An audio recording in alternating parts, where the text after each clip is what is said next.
Everyone, welcome to the channel. A very good morning to everyone. This is Sabia working as an RRBPO. My dear aspirants, this is a great news for those aspirants who will fulfill the criteria. So IBPS SO notification is out. That means specialist officer notification. That means vacancies for 2022 and 23 is out, and 1828 posts are out. So in this video we are going to discuss कि क्या post आई हुई है and for the candidates of which discipline are eligible for these post, कौन apply कर सकते हैं, ये सारी चीज़ें डिस्कस करेंगे और भी जो भी नोटिफिकेशन में डिटेल्स हैं उसके बारे में डिस्कस करेंगे. So let's begin. ये गोल्डन अपॉर्चुनिटी है. अगर आप क्राइटेरिया में फुलफिल करते हैं तो आपको ज़रूर से ज़रूर ये फॉर्म फिलअप करना है, बिकॉज ये ऐसी अपॉर्चुनिटी है माय डियर एस्पायरेंट्स कि जहाँ पर आपका जो कंपटीशन है ना वो बहुत ज़्यादा घट जाता है, क्योंकि जो स्टूडेंट्स होते हैं वो लिमिटेड होते हैं. ठीक है, थोड़ा सा इजी है. अगर आप इस बैकग्राउंड से आते हैं तो मैं आपको बोलूँगी ये थोड़ा सा इजी है स्पेशलिस्ट ऑफिसर को क्लियर करना. तो ज़रूर वीडियो को ध्यान से देखिए, हो सकता है आप ही एलिजिबल होंगे. ठीक है, तो देखिए कौन कौन सी पोस्ट के लिए आया हुआ है. IT officer, agriculture field officer, राजभाषा अधिकारी, सब स्केल 1 है. जिस तरीके से IBPS PO होता है उसी तरीके से है. ठीक है, law officer, HR personal officer and marketing officer, ये सारे पोस्ट के लिए ये रिक्रूटमेंट आई हुई है. और पार्टिसिपेटिंग बैंक्स कौन कौन से हैं आप देख सकते हैं. जो भी जिस तरीके से IBPS PO का रिक्रूटमेंट होता है उसी तरीके से है. तो यहाँ पर आपको bank of Baroda, Canara bank, bank of India, central bank, उसी तरीके से सारे बैंक्स दिख जाएंगे. ठीक है, आपका ऑनलाइन रजिस्ट्रेशन का जो डेट है वो क्या है, 3 नवंबर से ये स्टार्ट है और 23 नवंबर, जैसे मैंने आपको बोला 2 दिन पहले से ये आया हुआ है और 23 नवंबर तक आपका ये चलने वाला है. ठीक है, इसी समय मैं आपको ये भी रिमाइंड करा दूं कि अगर IBPS PO का फॉर्म आपने फिल नहीं किया होगा तो 10 जो है वो आपकी लास्ट डेट है फॉर्म फिलिंग की, ज़रूर फिल कर दीजिएगा. ठीक है, अब देखिए यहाँ पर जो है ऑनलाइन एग्जामिनेशन, उसका डेट 26 दिसंबर दिया हुआ है और ऑनलाइन एग्जामिनेशन मेन का डेट 30 जनवरी 2022. आपकी जो इंटरव्यू है वो मार्च में हो जाएगा और प्रोविजनल अलॉटमेंट अप्रैल 2022 में हो जाएगा, ऐसा बताया गया है. ठीक है, एज क्राइटेरिया की अगर हम लोग बात कर लें तो एज क्राइटेरिया आपका मिनिमम 20 ईयर्स और मैक्सिमम 30 ईयर्स रहेगा.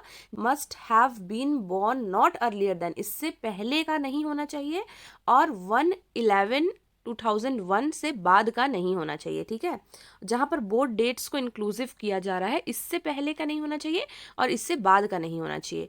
2 नवंबर 1991 से पहले का नहीं और 1 नवंबर 2001 के बाद का नहीं होना चाहिए. एजुकेशन क्वालिफिकेशन सबसे इंपॉर्टेंट है, जो कि देखने लायक है. अगर आप IT ऑफिसर स्केल 1 का के पोस्ट के लिए फिल करेंगे तो देखिए यहाँ पर एज वगैरह तो वही रहेगी, लेकिन एजुकेशनल क्वालिफिकेशन आप अच्छे से पढ़ लीजिए. 4 ईयर या तो आपने इंजीनियरिंग किया हो, या तो आपने कंप्यूटर साइंस में टेक्नोलॉजी डिग्री किया हो, या आपने कंप्यूटर एप्लीकेशंस में ये किया हो, या IT में कोई भी यहाँ पर आपकी होनी चाहिए 4 ईयर की डिग्री. ठीक है, तो यहाँ पे आप देख लीजिए और भी आगे में है telecommunication, electronic and communication, electronics and instrumentation, या तो इन सब को छोड़कर पोस्ट ग्रेजुएट डिग्री अगर आपकी इलेक्ट्रॉनिक्स में है या इलेक्ट्रॉनिक्स एंड टेलीकम्युनिकेशन में है, आगे जो भी लिखा हुआ है पूरा देख लीजिए, और graduate having passed DOE ACC B level, ये सारा आपका क्राइटेरिया फुलफिल होना चाहिए IT ऑफिसर के लिए.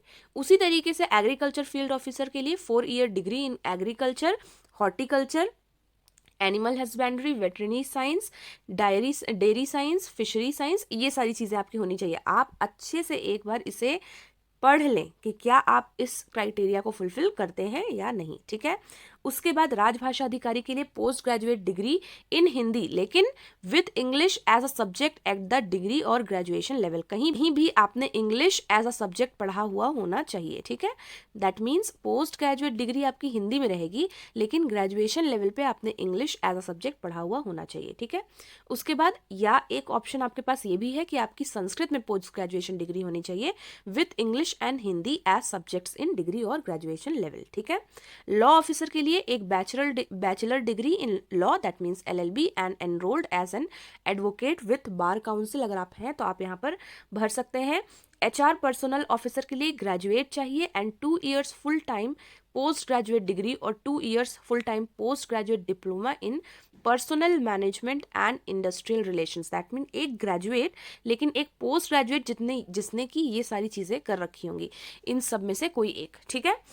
मार्केटिंग ऑफिसर ग्रेजुएट होना चाहिए and 2 years full time MMS marketing में की हुई होनी चाहिए, या 2 years full time MBA marketing में किया हुआ होना चाहिए, या 2 इयर्स फुल टाइम PGDBA, या जो भी यहाँ पर लिखा हुआ है आप रीड कर सकते हैं, ठीक है। तो आप अगर ये क्राइटेरिया फुलफिल करते हैं तो आपके लिए मस्ट है ये फॉर्म भरना, बिकॉज ये गोल्डन अपॉर्चुनिटी है। बहुत ज़्यादा कंपटीशन लो होता है ऐसे एग्जाम्स में और आप इजीली क्लियर कर सकते हैं, ठीक है। तो यहाँ पर देखिए किस तरीके का पैटर्न रहने वाला है। लॉ ऑफिसर और राजभाषा अधिकारी के लिए दिया हुआ है कि इंग्लिश लैंग्वेज प्री के लिए हम बात कर रहे हैं। इंग्लिश लैंग्वेज 50 क्वेश्चंस 25 मार्क्स के रहेंगे and English medium of exam और ड्यूरेशन 40 मिनट्स। रीजनिंग रहेगा 50 क्वेश्चंस 50 मार्क्स के, जो इंग्लिश और हिंदी दोनों में रहेंगे 40 मिनट्स के लिए। और एक है general awareness with special reference to banking industry, मतलब जिस तरीके से हम पढ़ते हैं ना IBPS के लिए SBI के लिए, उसी तरीके से 50 क्वेश्चंस 50 मार्क्स के लिए, इंग्लिश और हिंदी 40 मिनट्स, ठीक है। तो यहाँ पे आप देख सकते हैं कि क्वांटिटेटिव एप्टीट्यूड नहीं है for the post of law officer and राजभाषा अधिकारी, लेकिन for the post of IT officer, agriculture field officer, HR personal and marketing यहाँ पर इंग्लिश, रीजनिंग और क्वांटिटेटिव एप्टीट्यूड है। 50 क्वेश्चंस आएंगे 25 50 और 50 मार्क्स के लिए। और यहाँ पर ड्यूरेशन आप यहाँ पर देख लीजिए, टोटल नंबर ऑफ क्वेश्चंस 150 रहेंगे और मैक्सिमम मार्क्स 125 रहेंगे। ये हो गया प्रीलिम्स एग्जाम के लिए। और मेंस एग्जाम के लिए for the post of law officer, IT officer, agriculture field officer, HR personal and marketing officer, professional knowledge आप समझ रहे हैं ना, जिस भी फील्ड में उन्होंने अपना किया हुआ है, लॉ हो, IT हो, एग्रीकल्चर। तो नंबर ऑफ क्वेश्चन 60 रहेंगे, मैक्सिमम मार्क्स आपके 60 रहेंगे। मीडियम एग्जाम का इंग्लिश और हिंदी में रहेगा, ड्यूरेशन 45 मिनट्स रहेगा। और फॉर द पोस्ट ऑफ राजभाषा अधिकारी नेम ऑफ टेस्ट में आप दो चीजें यहाँ पर बाइफरकेट की हुई है कि प्रोफेशनल नॉलेज उनका जो भी है ऑब्जेक्टिव का 45 क्वेश्चंस आएगा और डिस्क्रिप्टिव का 2 क्वेश्चंस आएगा। मैक्सिमम मार्क्स सब कुछ मिलाकर 60 होंगे एंड ड्यूरेशन 30 मिनट्स का बांटा हुआ है। डिस्क्रिप्टिव में उसी तरीके से होगा जैसा कि आप IBPS या SBI में देखते हैं, ठीक है। मतलब आपको लिखना होगा, उसको टाइप करना होगा, ठीक है। ऑब्जेक्टिव में MCQs होंगे। ये सारा पैटर्न हो गया। और उसके बाद ये देखिए यहाँ पर जो पोस्ट है 220 पोस्ट है IT ऑफिसर के लिए। यहाँ पर किस तरीके से बैंक्स में बांटा हुआ है देख सकते हैं। और ऐसा भी हो सकता है कि जो नॉन रिपोर्टिंग बैंक्स हैं वो बाद में रिपोर्ट कर दें। तो फिलहाल के लिए 220 है IT ऑफिसर के पोस्ट। एग्रीकल्चर फील्ड ऑफिसर के बहुत ज़्यादा हैं, कितने हैं 884 हैं। राजभाषा अधिकारी के 84 पोस्ट है और लॉ ऑफिसर के 44 पोस्ट है। HR पर्सनल ऑफिसर के 61 पोस्ट है और मार्केटिंग ऑफिसर के 535 पोस्ट है। सबसे ज़्यादा पोस्ट जो यहाँ पर आपको देखने को मिल रहा है वो एग्रीकल्चर और मार्केटिंग ऑफिसर में आपको देखने को मिल रहा है। तो my dear aspirants, with this video मैं आपको टेलीग्राम में जो इसका ऑफिशियल नोटिफिकेशन है वो भी प्रोवाइड कर दूंगी। आपको अच्छे से उसे ये पढ़ना है कि आपको फॉर्म कैसे फिल करना है, क्योंकि बहुत सारे इस बार ना मिस्टेक्स हुए हैं लोगों से IBPS और SBI के फॉर्म्स फिल करने में। तो आप एक बार जनरल इंस्ट्रक्शंस जो लिखा हुआ है वो आप देख लीजिएगा। फिर भी मैं आपको ये बोलना चाहती हूँ कि सिग्नेचर आपको ब्लैक पेन से करना है, आपको जो डिक्लेरेशन है वो ब्लैक पेन से लिखना है, और क्या डिक्लेरेशन लिखना है उसका फॉर्मेट दिया होगा उसको देख कर ही डिक्लेरेशन भरिएगा। जो थंब इम्प्रेशन डालना है वो लेफ्ट थंब का डालना है, और जो फोटो अपलोड करनी है उसका भी साइज वगैरह मेंशन है, उसको रीसाइज करके करिएगा, और लेटेस्ट फोटोग्राफ होनी चाहिए, ठीक है। तो ये सारी चीज़ें कुछ इंपॉर्टेंट चीज़ें थी।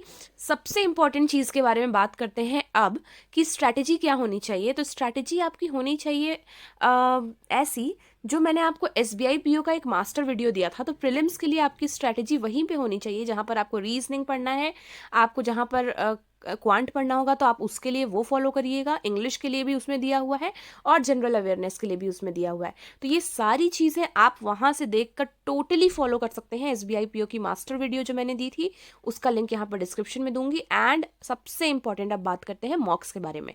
तो मॉक्स के लिए आपके पास यहाँ पर एक फ्री मॉक का डिस्क्रिप्शन में मैंने लिंक दिया हुआ है, उसको जाकर आप एक बार अटेम्प्ट करिएगा। अगर आप इन क्राइटेरियाज को फुलफिल करते हैं, आप ये एग्जाम फिल करने वाले हैं, तो उसको जाकर एक बार अटेम्प्ट अटेम्प्ट करिएगा अपने वाले एग्जाम को, और एक बार देखिएगा कि किस तरीके का पैटर्न रहने वाला है आपके रियल एग्जामिनेशन में।